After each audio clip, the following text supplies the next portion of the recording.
Michał Szlaga lives and works on the site of the shipyard of Gdansk in Poland. It's a huge complex. Buildings no longer in use are set to be demolished. But Szlaga is not a shipbuilder. He tried that 6 years ago to make money after he finished art school. He trained as a ship painter. He lasted 8 days. Szlaga is a professional photographer, and since 2003, he has documented what he says is a place, a livelihood, and a spirit which is disappearing. I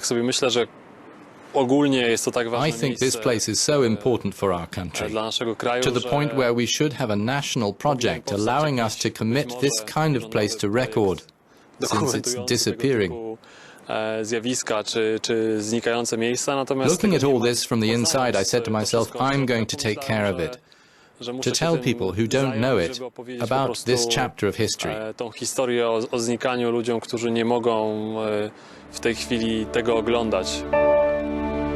Szlaga admitted he couldn't handle the grueling hours and work. It made him admire the shipyard workers even more. And of course it helps when you're documenting workers of perhaps the world's most famous shipyard, the birthplace of the legendary Solidarity movement. It was here in 1980 that Lech Wałęsa, an electrician, led 17,000 workers on a series of strikes. Strikes they won, and which led to the collapse of communism in Poland and Eastern Europe. But the collapse of communism also led to the shipyard's bankruptcy and privatization. The latter has been far from successful. And today these working-class heroes are few in numbers. Now there are less than 3,000. Last year only 5 ships were built, a far cry from the 35 a year during the 1970s. Since joining the EU in 2004, Poland has poured close to 3 billion euros in aid to keep its shipyards afloat. But under strict EU competition rules, governments cannot give aid to ailing companies without coming up with a viable restructuring plan. And last November, the European Commission ruled that 2 of the main shipyards, Gdynia and Szczecin, had to close down by the end of May. The yards were losing too much money. Gdansk, the most famous of the 3, has been given more time. It also has a Ukrainian investor. But in April, Solidarity leaders were back in action. They've accused Warsaw of hiding facts regarding the public aid. And more worrisome, another slipway for the ships has been ordered closed. This decision could trigger closing the site definitively. The investor could pull out. We're afraid the whole workforce could be laid off. That was the case for Gdynia and Szczecin. We don't agree with that. We've convoked a protest committee. We're going to defend the yard and ask for an explanation of why false information was given to the European Commission about public state aid. While Gdansk still has a fighting chance, its sister shipyard Gdynia has run out of options. As of June 1st, these 4,000 shipbuilders will be fired. Janusz has been here since 1984. The Polish government is offering compensation pay and training programs to find new work. Stasinski says he's too old to change. He hopes Solidarity can somehow still save the shipyard.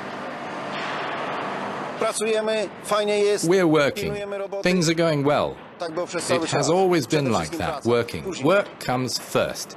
Even when things were bad, our unions took care of it. Solidarity always said, it's up to you to work, it's up to us to negotiate. That's how it always was.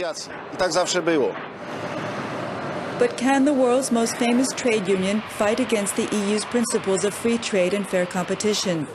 Dariusz Adamski is a former electrician who fought alongside a more famous one in 1980. He says Poland should have negotiated better for its shipyards before joining the EU.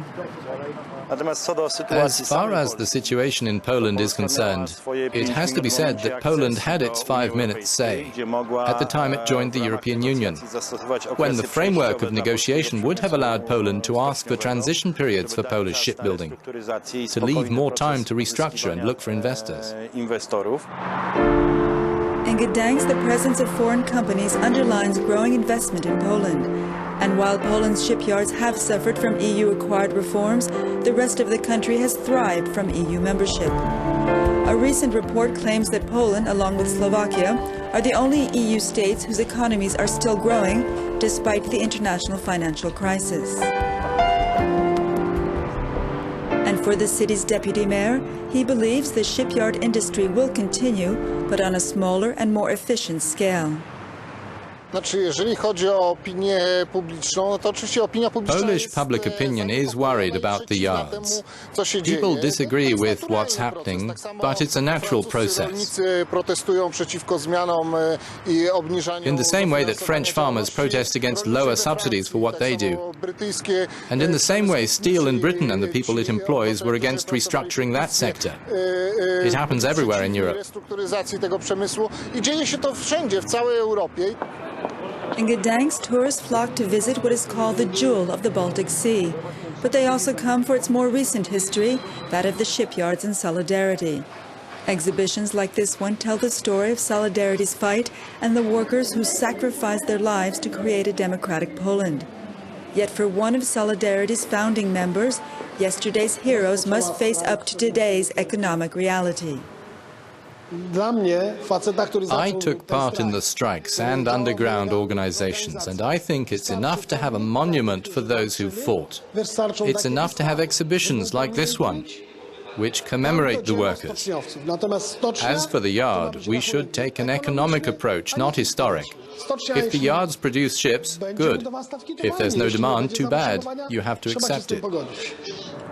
But accepting that Poland's most famous shipyard no longer has its place in a post-EU membership environment is a bitter pill to swallow for those who not only fought for Solidarity's creation, but who are still working at the shipyard. Zbigniew Stefanski has been here since 1978.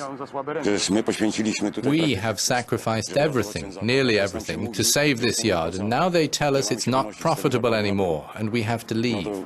In my particular case, everyone would be angry. We can't let ourselves lose this work, because who would take us back?